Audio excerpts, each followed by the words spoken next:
बीडमधल्या गुंडांना पालकमंत्री अजित पवारांनी आज चांगलीच तंबी दिली आहे। वाकड्यात जायला लावू नका, जर सांगूनही ऐकलं नाही तर मोका लावू असं अजित पवार म्हणतात। मोका लावल्यावर मग चक्की पिसिंग करत आतमध्ये बसा असंही अजित पवार म्हणतात।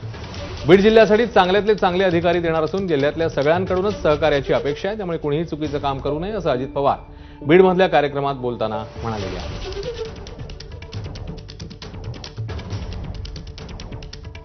आता सरकार ऐकणार नाही, अनधिकृतपणे कुणी काही चुकीचं करू नका। ते केलं तरी आम्ही ते सरळ करू, आम्हाला ते करता येतं, परंतु आम्हाला वाकड्यात जायला लावू नका। त्यामध्ये शिस्त सगळ्यांना माझ्या सकट सगळ्यांनी पाळली पाहिजे, हे माझं तुम्हाला सगळ्यांना आव्हान आहे।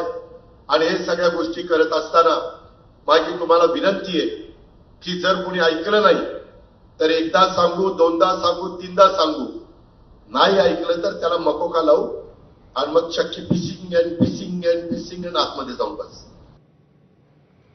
यावेळी वेगवेगळे प्रश्न मांडणाऱ्या बीडकरांना अजित पवारांनी संयमाचा सल्लाही दिलाय।